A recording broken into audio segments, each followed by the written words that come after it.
Si Langgam at si Tipaklong. Isang araw ng tag-araw, sa isang luntiang parang, masayang umaawit si Tipaklong. Tumutugtog siya ng kanyang maliit na gitara at nagpapahinga sa ilalim ng anino ng isang malapad na dahon. Mainit ang araw, maganda ang panahon, at tila walang anumang problema sa paligid.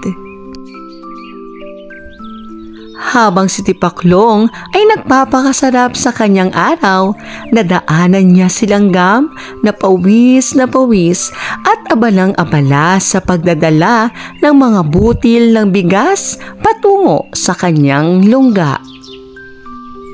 "Aba, Langgam!" sigaw ni Tipaklong. "Bakit ka ba ganyang kasipag?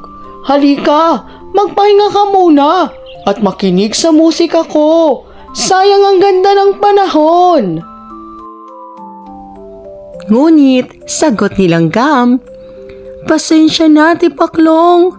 Hindi ako pwedeng magpahinga ngayon. Kailangang mag-impok ako ng pagkain habang maliwanag pa ang araw at hindi pa umuulan. Kapag dumating ang tag-ulan, mahirap nang maghanap ng makakain." Napailing si Tipaklong. "Napakaseryoso mo naman. Tag-araw pa. Matagal pa ang tag-ulan." Lumipas ang maraming araw. Araw-araw ay naglilibang lamang si Tipaklong. Kumakanta, sumasayaw, natutulog at nagsasayang ng oras.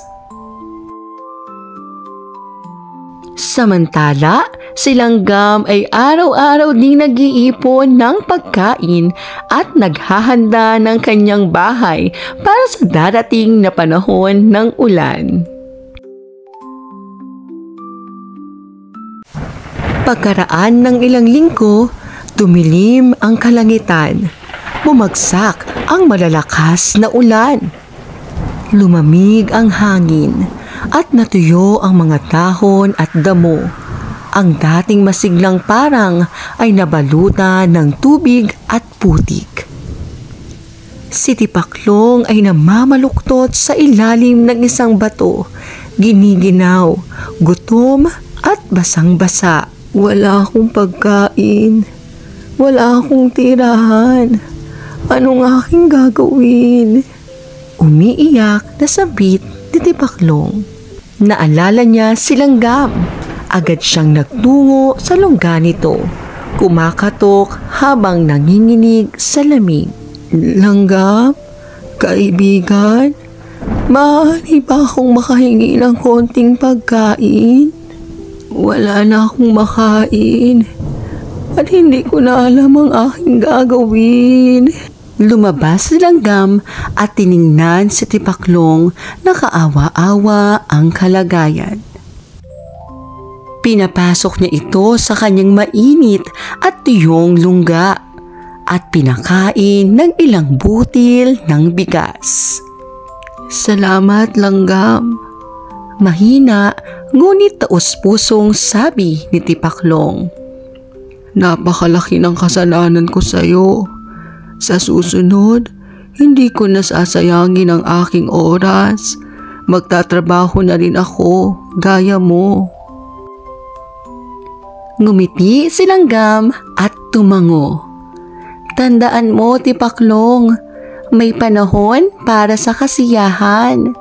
Pero huwag nating kalimutan ang panahon para sa paghahanda."